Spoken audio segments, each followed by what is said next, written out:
La nuit, le silence n'est brisé que par le bourdonnement électrique de la ville endormie. Ton téléphone s'allume, un nom que tu pensais avoir archivé, une relique d'une autre vie, le fantôme de ton passé. Et puis, les mots apparaissent, quelques phrases, en apparence innocentes, en réalité, un poison lent. Tu crois que c'est de la nostalgie, un simple écho du passé? Tu te trompes? C'est le début d'une programmation. C'est ce que j'appelle le code de l'ex.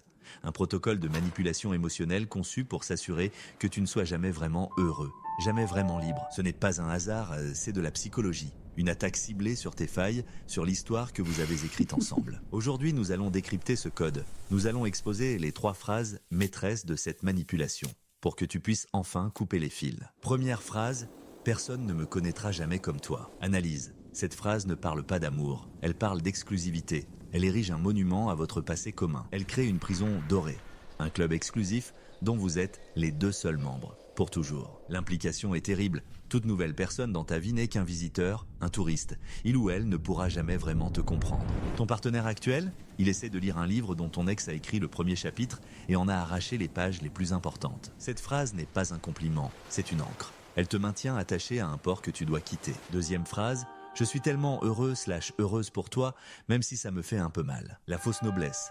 Le sacrifice de soi théâtral, c'est l'une des armes les plus puissantes de la manipulation passive-agressive. Ton ex se positionne en victime, en martyr de ton bonheur. Et quel est ton rôle dans cette pièce de théâtre? Celui du bourreau. Chaque fois que tu seras heureux dans ta nouvelle relation, une petite voix te le rappellera.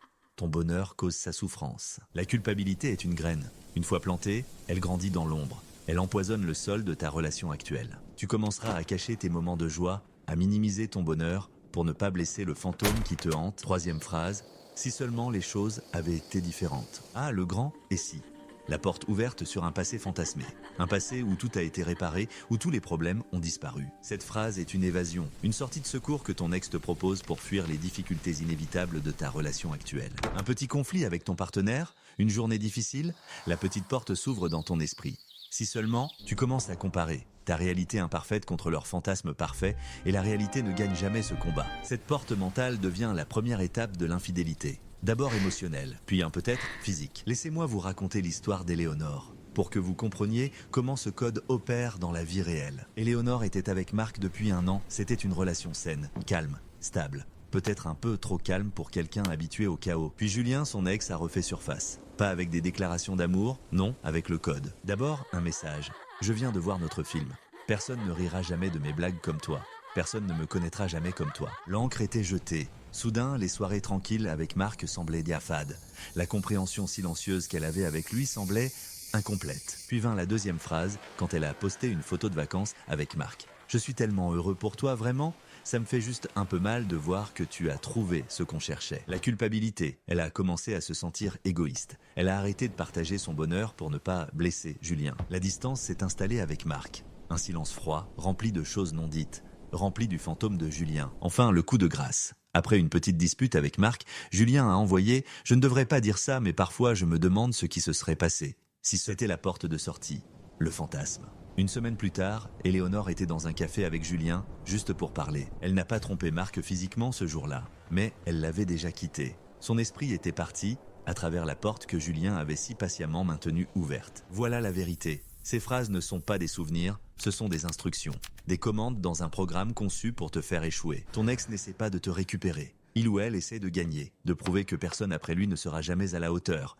C'est une mentalité de propriétaire. Si je ne peux pas t'avoir, personne ne le pourra. C'est la destruction de ton avenir pour la validation de leur passé. Alors, comment briser le code? Comment te libérer de ce programme? D'abord, la reconnaissance. Tu dois voir ces phrases pour ce qu'elles sont. Pas des mots d'amour, mais des armes. Ensuite, le silence. Ne réponds pas, ne justifie pas. Chaque réponse, même négative, est une victoire pour le manipulateur, c'est du carburant. Enfin, la réécriture. Investis-toi dans ta réalité. Crée de nouveau ces premiers chapitres avec ton partenaire actuel. Construis un monument à votre présent, si puissant qu'il éclipsera les ruines du passé. Le passé est un fantôme. Il n'a de pouvoir sur toi que si tu continues à le nourrir. Arrête de le nourrir. Coupe les fils. Ferme la porte et choisis la vie qui est devant toi, pas celle qui est morte derrière.